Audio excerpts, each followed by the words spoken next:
कुल हिंद मजलिस इत्तेहादुल मुस्लिमीन के सदर व रुकन पार्लियामेंट हैदराबाद बेस्ट असदुद्दीन ओवैसी ने 17 सितंबर को यौम कौमी यकजहती के मौके पर निकाली जाने वाली तिरंगा रैली और जलसे आम को अवाम की पजीराई और तायद हासिल होने की उम्मीद जताई है।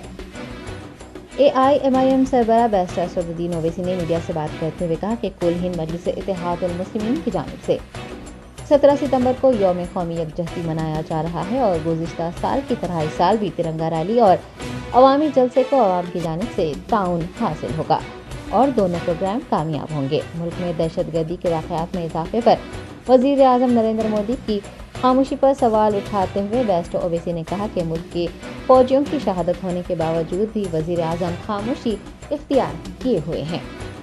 उन्होंने खुसूसी पार्लिमानी सेशन पर भी मजलिस के मौक़िफ़ को वाज़ेह किया है।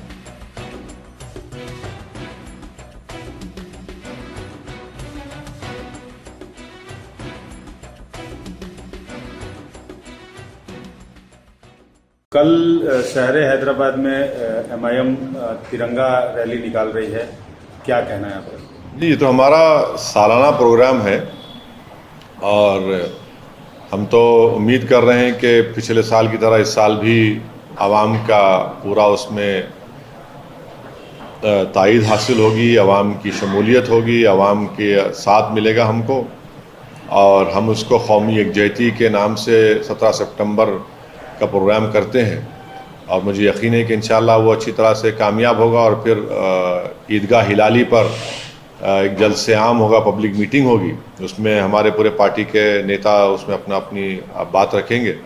तो ये तो हमारा सालाना प्रोग्राम है और हर साल होता रहेगा। सर, दूसरी दीगर पार्टियों के भी अहम प्रोग्राम है। कल कांग्रेस पार्टी की CWC की पब्लिक मीटिंग है, केंद्रीय गृह मंत्री अमित शाह की पब्लिक मीटिंग है।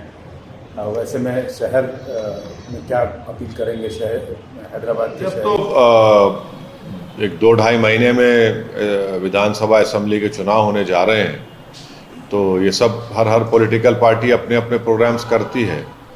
तो डेमोक्रेसी है, जमहूरियत है, अपनी अपनी बात लोग रखेंगे, अपनी बात करेंगे, प्रोग्राम करेंगे, उससे क्या फ़र्क पड़ता है। सर, अनंतनाग में जो इनकाउंटर चल रहा है और जो 4 ऑफिसर शहीद हुए हैं, पर आपका क्या कहना है? नहीं, मैं इसका कंडेम करता हूँ और मुझे एक बात समझ में नहीं आ रही कि जब पुलवामा हुआ था उस वक्त देश के प्रधानमंत्री ने बड़ी गर्मी और अपने गुस्से का इजहार किया था। अब वो बिल्कुल खामोश और ठंडे बैठ गए हैं।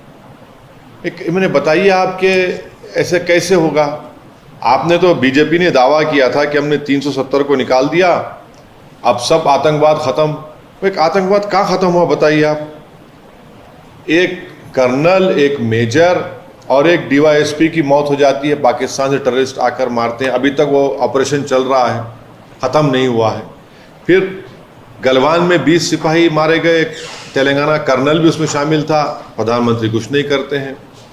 पूंछ में अक्टूबर 2021 में होता है, प्रधानमंत्री खामोश। राजौरी में अगस्त 2022 को 4 लोग मारे जाते, प्रधानमंत्री खामोश।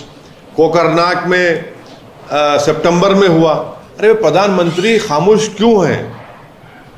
ये पाकिस्तान से ट्रेन टेररिस्ट आकर कश्मीरी पंडित को मारते हैं, सिविलियंस को मारते हैं, हमारे फौजियों को मारते हैं।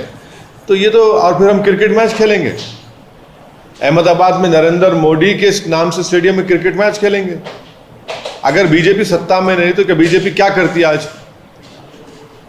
सर, स्पेशल पार्लियामेंट सेशन क्या एजेंडा रहेगा आपका? हैदराबाद को करते हैं?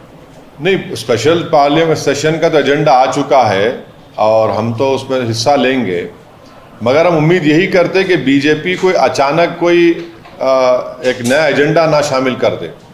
स्पीकर साहब को इख्तियार है, स्पीकर साहब का डिस्क्रिशनरी पावर है, हम उसको मानते हैं, मगर अगर लाते हैं तो वो मैं समझता हूँ कि ये बड़ा ही नामुनासिब होगा, क्योंकि पहले से अगर आप बताएंगे एजेंडा आप देंगे तो पार्लियामेंटेरियंस कुछ उस पर तैयारी करके आएंगे। आप अचानक बिल डालेंगे तो उसमें फ़ायदा क्या होगा? उसमें आपके पास ब्रूट मेजॉरिटी है, मगर वो पार्लियामेंट डेमोक्रेसी के लिए ठीक नहीं है।